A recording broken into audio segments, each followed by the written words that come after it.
Pemirsa, pemerintah Korea Selatan baru-baru ini mengeluarkan travel warning bagi warganya yang hendak berkunjung ke Indonesia, khususnya Bali.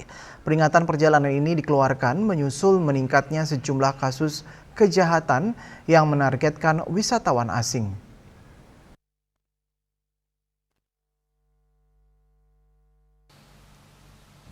Dalam travel warning tersebut, otoritas Korea Selatan menyoroti berbagai kasus kriminal mulai dari pembunuhan, penculikan hingga pelecehan seksual yang dilaporkan terjadi di sejumlah kawasan wisata populer seperti Jimbaran, Seminyak, dan Canggu.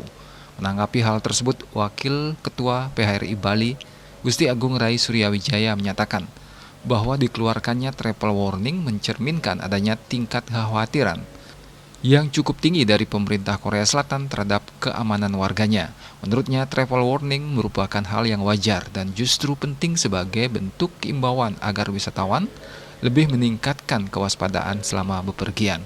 Ia menambahkan, masyarakat tidak perlu terlalu khawatir dengan adanya peringatan tersebut, karena sifatnya lebih kepada imbauan agar wisatawan lebih berhati-hati saat berkunjung ke destinasi pariwisata. Lebih lanjut, pihaknya meminta aparat kepolisian untuk meningkatkan pemantauan dan pengamanan terhadap situasi Kamtibmas di Bali sebagai daerah tujuan wisata internasional, sehingga wisatawan asing lebih aman dan nyaman berkunjung ke Bali. Saya mencerminkan tingkat ada kekhawatiran yang cukup tinggi ya bagi mereka. Khususnya ini kan ada banyak kasus pembunuhan, terus kemudian mayat yang dipotong-potong, itu yang terjadi misalnya. Jadi makanya harus memang mereka menghimbau seperti itu agar setiap warga negara yang melakukan traveling ke Bali atau ke tempat lain supaya selalu menjaga waspada gitu artinya. Itu yang tadi.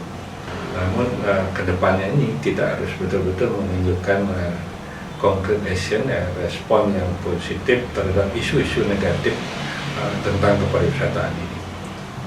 Itu yang mesti dilakukan oleh pemerintah Bali dan juga dibantu oleh pemerintah pusat harus dilakukan.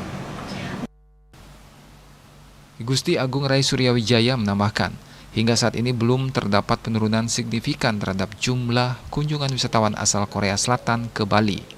Aktivitas penerbangan dari Korea Selatan ke Bali juga dilaporkan masih berjalan normal.